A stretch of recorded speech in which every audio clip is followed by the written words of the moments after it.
भक्तों, ओम नमः शिवाय, श्री शिवाय नमस्तुभ्यं, जय श्री महाकाल। जी हाँ भक्तों, क्या आपके भी मन में बहुत ज़्यादा कन्फ्यूजन है कि करवा चौथ कब है? 20 अक्टूबर को है कि 21 अक्टूबर को है, रविवार को है कि सोमवार को है? बहुत ज़्यादा कन्फ्यूजन चल रहा है। तो आपको टेंशन लेने की कोई भी आवश्यकता नहीं है। आज मैं आपको सारी की सारी जानकारी मात्र और मात्र केवल और केवल एक ही वीडियो में देने वाला हूँ। और अगर आपने इसको अच्छे से ध्यान से सुन के और अच्छे तरीके से कर लिया तो जो कुछ भी आप चाहते हैं माता से, जो कुछ भी आप चाहते हैं बाबा भोलेनाथ से, आपको हर एक चीज़ मिलने वाली है। पूरा का पूरा शुभ मुहूर्त बताऊंगा, अभिजीत मुहूर्त भी बताऊंगा, विजय मुहूर्त भी बनाऊंगा और श्रृंगार का भी बताऊंगा, क्या चीज़ नहीं चढ़ाना वो भी बताऊंगा।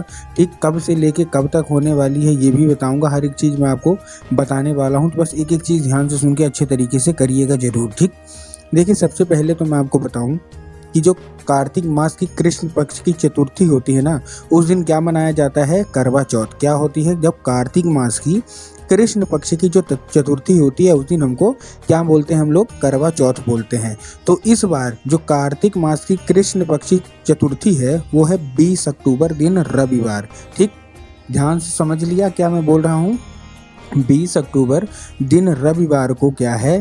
कार्तिक मास की कृष्ण पक्षी चतुर्थी मतलब करवा चौथ। ठीक, कब है? 20 अक्टूबर को दिन रविवार को। लेकिन कब से शुरू होके कब तक खत्म होगी ये भी है। देखिए आपको शुरू कब से होगी? 20 अक्टूबर को सुबह 6:46 से, मतलब क्या बोल रहा हूँ मैं? 6:46 से लेके ये शुरू हो जाएगा करवा चौथ। और अगले दिन कब तक चलेगा? 21 अक्टूबर को सुबह 4:16 तक। ठीक है ना? फिर से बता रहा हूँ, अच्छे तरीके से सुन के अच्छे तरीके से नोट कर लीजिए क्या क्या बोल रहा हूँ। सुबह 6:46 से, दिन रविवार रहेगा 20 अक्टूबर को, सुबह 6:46 से लेके 21 अक्टूबर को सुबह 4:16 तक रहने वाला है। ठीक, तो ये तो हो गया आपका। तो ये तो आपको कन्फर्म होगा कि आपको व्रत कब करना है। आपको व्रत करना है 20 अक्टूबर को ही करना है, दिन रविवार को। ठीक, अब हम चलते हैं शुभ मुहूर्त की ओर कि शुभ मुहूर्त कब होने वाला है। तो जो शुभ मुहूर्त है वो होने वाला है शाम को 4:44 से लेके 5:35 तक। ठीक है ना? ध्यान से सुनिएगा, अच्छे से बिल्कुल बता रहा हूँ। 4:44 से लेके 5:35 तक का जो शुभ मुहूर्त है वो बताया गया है। ठीक है, अब हम चलते हैं अभिजीत मुहूर्त की ओर, क्योंकि एक शुभ मुहूर्त होता है और एक अभिजीत मुहूर्त होता है। तो इस उपाय में आपको क्या करना है, मतलब ये उपाय तो मैं बाद में बताऊंगा, पहले अभिजीत मुहूर्त सुन लीजिए। 11:43 से, 43 मतलब 4-3। ठीक, तो अभिजीत मुहूर्त जो है वो दोपहर के, वही मतलब सुबह के या दोपहर के आप मान सकते हैं, 11:43 से लेके 12:28 तक है। ठीक ना? कब तक है? 11:43 से लेके 12:28 तक ये अभिजीत मुहूर्त है। उसके बाद जो हम विजय मुहूर्त भी एक होता है जो सबसे खास माना जाता है, वो है 1:59। 1:59 का मतलब क्या है? लगभग 2 बज गए। ठीक, तो 1:59 से लेके 2:45 तक ये कौन सा है? ये है विजय मुहूर्त। ठीक ना? इतना समझ में आ गया। अब बात आती है कि चंद्रमा कब उगेगा। बहुत सारे लोगों का मन में एक कंफ्यूजन रहता है कि आखिर ये सब तो ठीक है लेकिन चंद्रमा उगेगा कब। तो चंद्रमा उगने का भी मैं बता दूं, जो टाइम दिया गया है वो लगभग 8 बजे।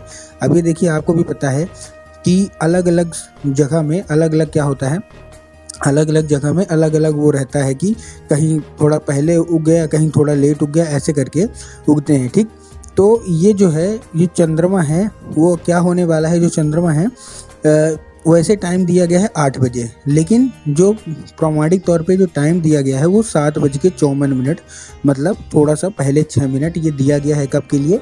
चंद्रमा कब उगने का दिया गया है 7:54, और वो बाकी अपने अलग अलग तरीके से अपनी जगह, हर जगह वो उगेगा। ठीक, अब सबसे पहले क्या करना है?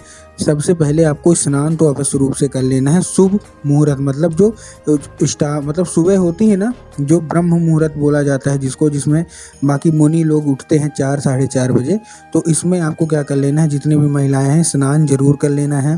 ठीक, बहुत लेट मत करिएगा कि 8 बजे आप लोग स्नान कर रहे हैं, 9 बजे स्नान कर रहे हैं, ऐसा आपको नहीं करना। आपको जो शुभ स्नान करना है, जो कि ब्रह्म मुहूर्त में होता है, वो कब माना जाता है? वही आपको मान लीजिए 4 साढ़े 4 5, इससे ज़्यादा का नहीं।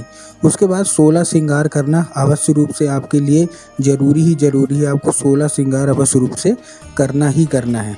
फिर आपको एक चीज़ का ध्यान रखना है कि सफ़ेद और काला रंग का उपयोग बिल्कुल भी नहीं करना है अपने जीवन में। क्या होगा, मतलब उस दिन तो बिल्कुल मत करिएगा, कोई भी सफ़ेद रंग का कपड़ा या काला रंग का कपड़ा बिल्कुल भी नहीं लेना है। ठीक, इतना आपको समझ में आया।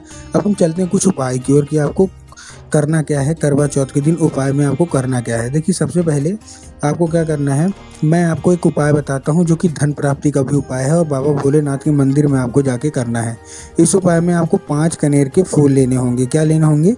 5 कनेर के फूल। अब जब 5 आप कनेर के फूल लेंगे, तब आपको ध्यान रखना है कि जो कनेर का फूल है वो अच्छा होने चाहिए, 5 के 5 कहीं से भी खराब बिल्कुल भी नहीं होना चाहिए। ठीक, तो आपने कनेर का फूल अच्छे तरीके से ले लिया। अब कनेर का फूल लेने के बाद आपको करना क्या है, पहुंच जाना है कहाँ, सीधा सीधा शिव मंदिर। अब जैसे ही आप शिव मंदिर पहुंचेंगे, शिव मंदिर पहुंचने के बाद आपको करना क्या है, जैसे आप शिव मंदिर पहुंचे, शिव मंदिर पहुंचने के बाद सबसे पहले आपको दक्षिण दिशा में खड़े होना है और उत्तर की ओर अपना चेहरा कर लेना है। अब देखिए, दक्षिण और उत्तर में ना बहुत सारे लोग कंफ्यूज होते हैं कि दक्षिण क्या है, उत्तर क्या है, हमको थोड़ा साफ साफ बताओ। तब गुरुदेव ने साफ साफ बताया है कि आप जिस भी शिव मंदिर जा रहे हैं ना, उस शिव मंदिर का जिधर साइड जलाधारी होगा, आपको अपना चेहरा उधर साइड करके खड़े हो जाना है। ठीक, खड़े हो गए।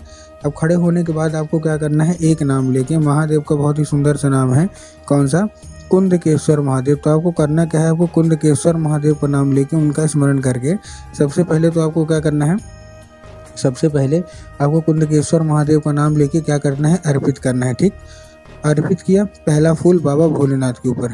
उसके बाद जो हमारा दूसरा फूल है वो आपको कहाँ अर्पित करना है, जो हमारा दूसरा फूल है वो आपको अर्पित करना है माता सुख सुंदरी की जगह पे। अब देखिए, जिसको पता है कि माता सुख सुंदरी की जगह कहाँ होती है उनका तो ठीक, लेकिन बहुत सारे ऐसे लोग हैं जिनको यही नहीं पता कि माता सुख सुंदरी की जगह होती कहाँ है। तब गुरुदेव ने बताया कि जो जलाधारी है, जलाधारी के बिल्कुल बीचों बीच, कहाँ, जलाधारी के बिल्कुल बीचों बीच किसकी जगह होती है, माता अशोक सुंदरी की। तो बस आपको करना क्या है, माता अशोक सुंदरी की जगह पे दूसरा फूल आपको अर्पित कर देना है। ठीक, उसके बाद जो तीसरा फूल है, वो तीसरा फूल कहाँ होना चाहिए, वो आपको भगवान गणेश की जगह पे अर्पित करना है। अब देखिए, भगवान गणेश की जगह जिनको नहीं पता, उस दिन गुरुदेव ने बताया है कि जो जलाधारी है उसके बाएं साइड होती है भगवान गणेश की जगह। तो आपको तीसरा फूल वहीं जाके अर्पित कर देना है। ठीक, कर दिया। अर्पित करके बाद 3 फूल हो गए। उसके बाद जो चौथा फूल है, चौथा फूल कहाँ आपको अर्पित करना है, चौथा फूल आपको अर्पित करना है कहाँ, हस्तकमल, माता पार्वती का जो हस्तकमल होता है, तो आपको चौथा फूल वहाँ अर्पित कर देना है। तो 4 फूल हो गए।